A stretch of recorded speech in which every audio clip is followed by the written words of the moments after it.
Thank you. Good evening, everyone. It's such a pleasure for me to be here home because I'm from the 14th Ward, as you all know. So I've been on the road so much to be able to talk to people that I know on a daily basis is like really a gift to me. Let me start with a basic. First, I'm going to tell you that voting yes for all of the retention candidates, because you have many judges in Allegheny County who are standing for retention for the Court of Common Pleas. And your vote should be yes for all of those judges. I'm going to focus on the Supreme Court retention election. But sometimes when I do that, I forget to mention that we have two intermediate appellate court judges who are also standing for retention. And that's Mike Wojcik, who is in the Commonwealth Court and an exceptional judge by anybody's standards. And equally exceptional is Alice Dubow, who's on the Superior Court. We need to retain those two appellate court judges also. But let me tell you why the Supreme Court retention election race this time around is critically important. It's so unusual, as you all know, because you guys are pros. You've been at this a very long time. To see retention justices on the campaign trail is unheard of. Absolutely unprecedented. I won't even ask you if any of you have seen it before because I know the answer is no. And there's a reason for that. And I'm going to start with one of my favorite things, which is the Pennsylvania Constitution. Because people ask, what is this retention election? Why are we doing this? How does it come about? Because the Pennsylvania Constitution tells us how we elect and keep judges and justices. So 10 years ago, David Wecht, Kevin Dougherty, and I were on the campaign trail. And we were running as Democrats against 3 Republican candidates. And it was a hard-fought race. And it was as partisan could be. And that's because our Constitution tells us that those elections for the first 10-year term are partisan elections. And it doesn't say this specifically, but that means you duke it out. You duke it out. And at the end of the election in 2015, David Wecht, Christine Donohue, and Kevin Dougherty were elected as justices of the Pennsylvania Supreme Court. Now, our Constitution tells us something else. At the end of a 10-year term, which for us is the end of this year, 2025, we have to stand for retention. Stand for retention. It tells us, number one, it is nonpartisan. So on the ballot, you are not going to see a D after our name. It is a nonpartisan retention.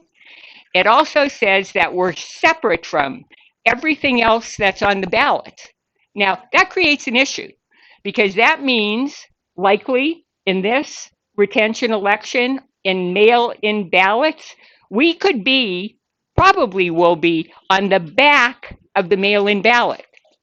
Now, remember that because there are a lot of people who actually forget to do things like sign the envelope. So if people can forget to sign an envelope, I guarantee you they could forget to turn the ballot over. Okay, so that's number one when you're talking to people, turn the ballot over. That's because under the Constitution, we are separate from the contested elections. If you vote in person, we will be the last thing you see. It will be all of the contested elections, all of them. And in some districts, it's going to be a lot of people. And then there's going to be a space. And then it's going to be, the first thing that will appear is retention of Supreme Court justices. There will be 3 questions. Should Christine Donohue be retained as a justice of the Pennsylvania Supreme Court? That's question number 1. And that's where it will be because we are I don't know if it's alphabetical order or seniority. It happens to be, in our case, it runs the same way. The second question will be, should Kevin Dougherty be retained as Justice of the Pennsylvania Supreme Court? The answer is again, yes. Third question, should David Wecht be retained as Justice of the Pennsylvania Supreme Court? The answer is yes. You have to vote 3 times, vote yes 3 times. And that's because you're following what the Constitution tells us to do. We battle it out for the first 10 years, and we stand for retention in a nonpartisan retention election to serve an additional term. Okay, so that's sort of the background constitutionally of this, but that might not tell you everything that you need to know, because this is my view of what a retention election means. When David and Kevin and I became justices of the Supreme Court, we took an oath of office, and we swore to uphold, defend, and protect the Constitution of the United States and the Constitution of Pennsylvania, and that we would do so with fidelity. So to me, the question for voters in a retention election is, did they live up to their oath of office? It's a pretty straightforward question. Upholding our oath of office means that we interpret the Constitution in a manner that has been set in stone for decades in Pennsylvania. We look at its text, we see what the text means. If that's not clear, we look to intent, and then we interpret the Pennsylvania Constitution according to those rules. We do the same thing with statutes. We don't make it up. This isn't how we would like things to turn out. We have rules of interpretation that we follow, and that is what the law requires us to do. And some of you know our cases, some of you know our case law, but I could tell you for the 3 of us that we endeavored in every single case that we decided to uphold our oath to the Pennsylvania Constitution, to uphold the Pennsylvania Constitution, and we did so with fidelity, without fear or favor. You know, it turns out in this election, which has turned partisan from day one, there have been advertisements online against our retention since immediately after the presidential election. And those ads are based on a concept of what justices do and what retentions are about that is just totally foreign to the way anyone has ever viewed retention elections. The reason we don't duke it out after 10 years is because our Constitution is set up so that the judiciary is a stable branch of government. It's supposed to be stable. It's supposed to be the branch of government that has continuity. That's why we don't have term limits. We have a constitution that's based on the notion that once you have justices seated, they should continue to serve until they don't deserve to serve because they haven't upheld their oath of office. Now, let me tell you about our case law about the Pennsylvania Constitution, because I think it really distinguishes the court that David and Kevin and I have served on from the courts before us. The Pennsylvania Constitution is very special, and it's funny because no one knows about the Pennsylvania Constitution. Lawyers don't know about the Pennsylvania Constitution because law schools don't teach about the Pennsylvania Constitution, so why should anyone else know about it? Well, the fact of the matter is, it's older than the United States Constitution by decades. And it actually served in a number of situations as sort of the example for some portions of the United States Constitution. However, what our Constitution does is secure very important personal rights to an extent that's far greater than the United States Constitution. Let me start with our environment. Okay, I mean, we hear a lot now over the course of 8 months about pulling back on environmental protection and things of that nature. And well, let me give you a little background about what Pennsylvania's Constitution says.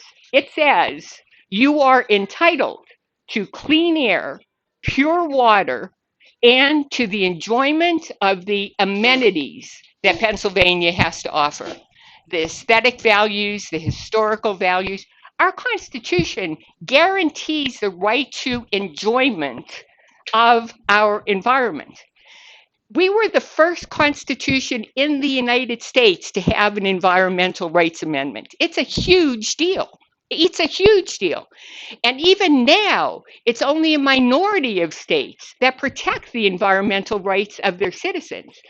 Before David and Kevin and I were on the court, it was really treated as sort of a poor sister to what the legislature wanted to do in terms of natural resources or oil and gas or anything of that nature. And before we got there, there was really a lack of a will and certainly a lack of a majority of justices who would put teeth into the Environmental Rights Amendment.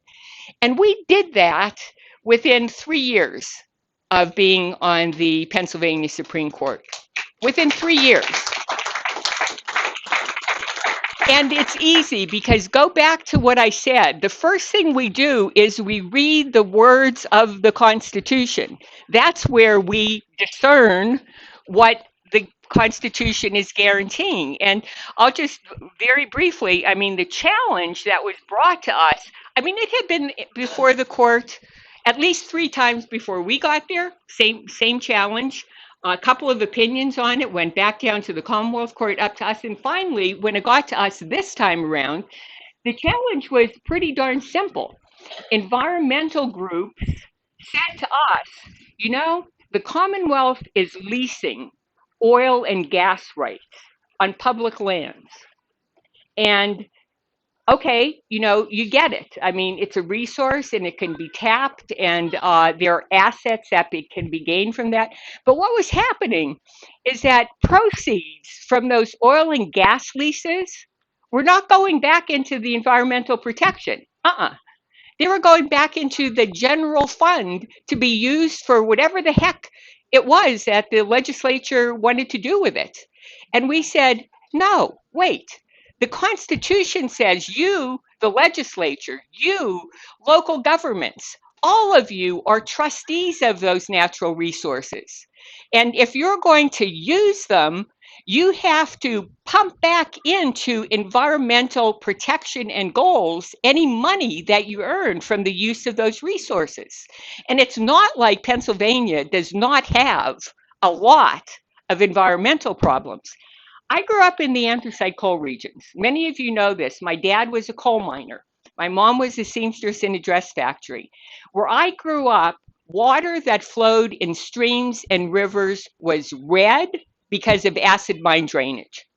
It was red. And there is still water in the Commonwealth of Pennsylvania that suffers from some of those same problems. When I grew up, there was raw sewage that was being pumped into rivers and streams.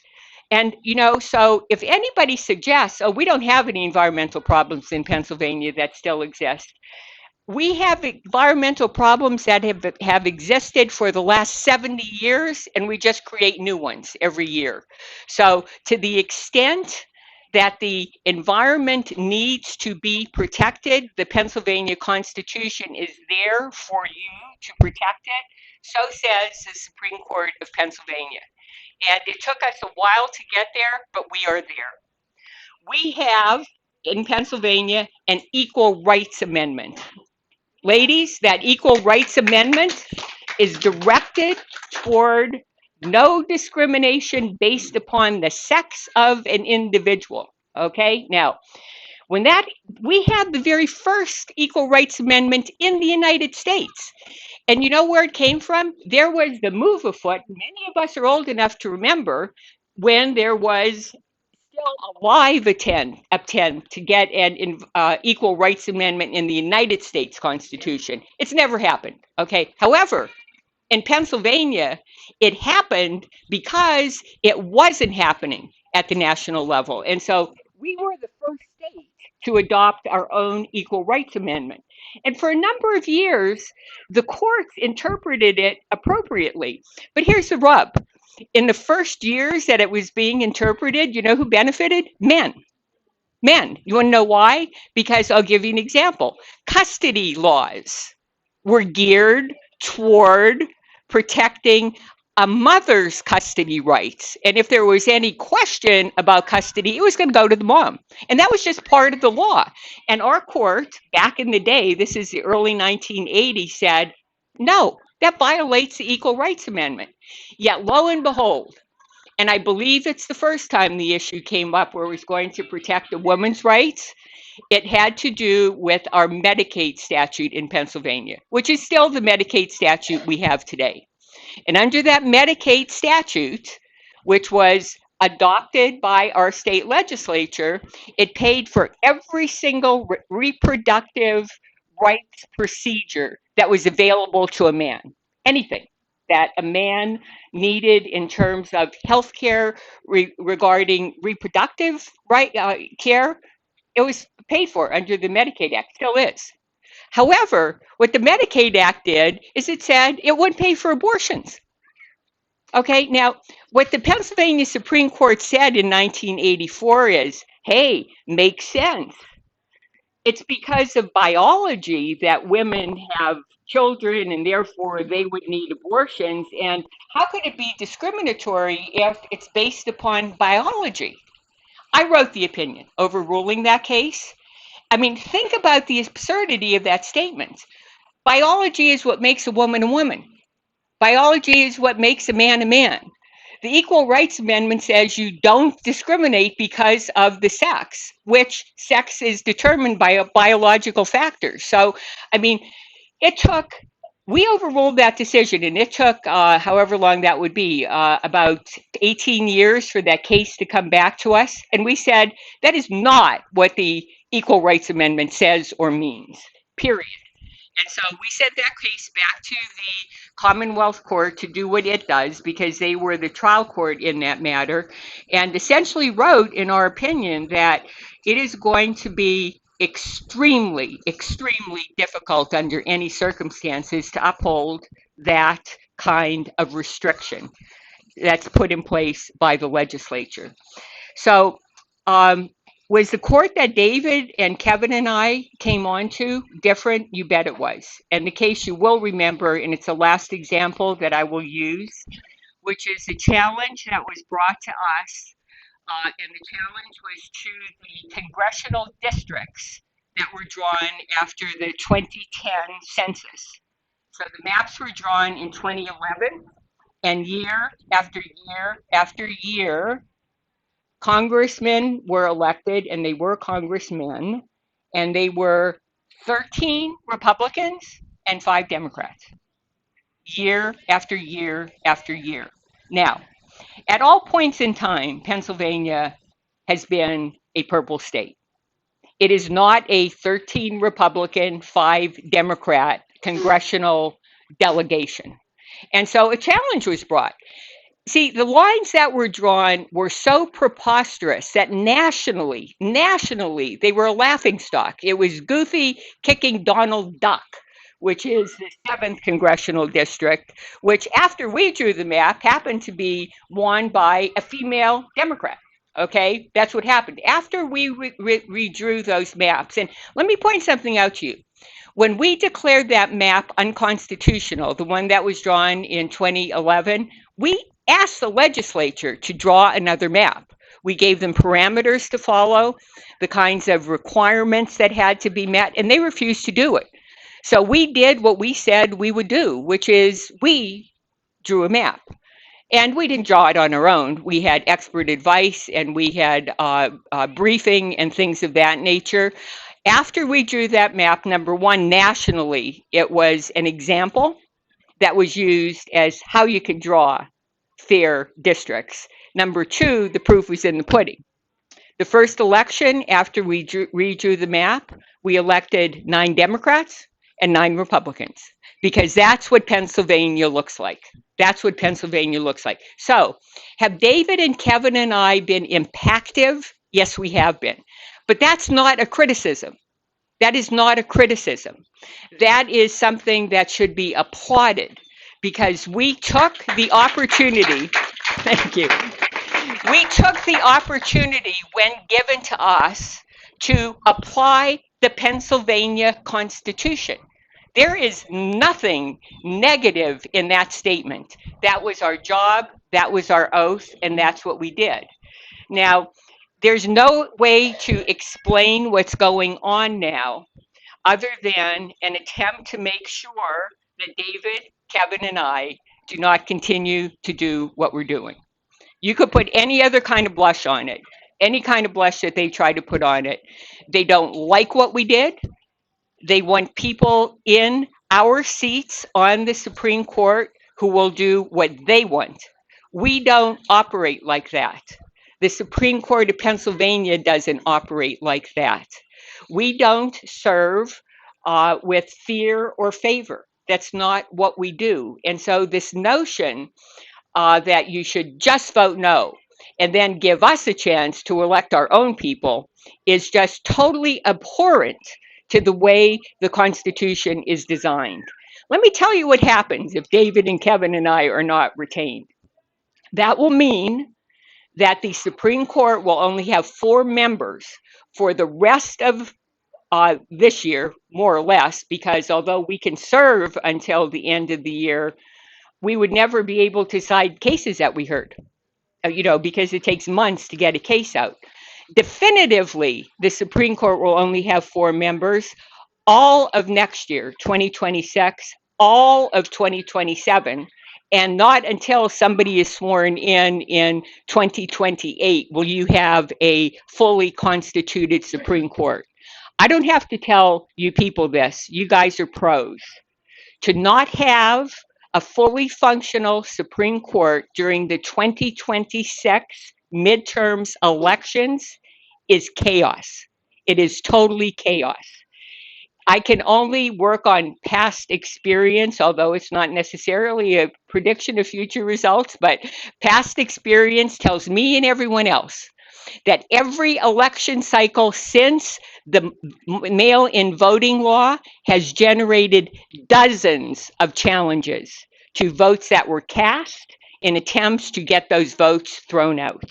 It has happened every single year since mail-in voting took place. Now, it's an interesting time we're in now because it's my understanding that there's a real push on to get Republicans to vote by mail. Isn't that funny? I mean, isn't that funny? Because, of course, everybody should vote by mail. The legislature enacted Act 77 so that people could conveniently and easily exercise the franchise. That's what the free and fair election clause is all about. And so, of course, everybody should vote by mail. It's probably not going to happen. Even if it does in 2026, standing here right now, I guarantee you there will be challenges to mail-in ballots because there always have been. And if we have a Supreme Court that only has 4 members, we are likely in those kinds of cases to have a 2-2 split. And that means there will be no decision by the Pennsylvania Supreme Court at all. You will be deprived of having a functioning Supreme Court during the midterm elections and beforehand and thereafter until January of 2028. Our Constitution is not set up to handle that. We are an equal branch of government.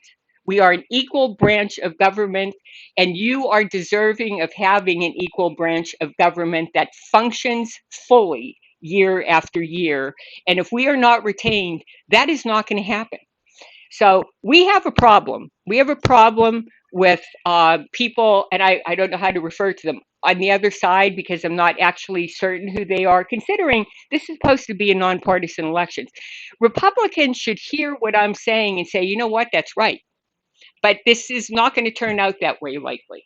So there's people out there who are trying to make this into a totally partisan election. The devastating nature of that, I've already explained to you. But let me tell you what I think our bigger enemy is: apathy. Apathy. First of all, people don't pay attention to odd year elections. Okay, that's number one.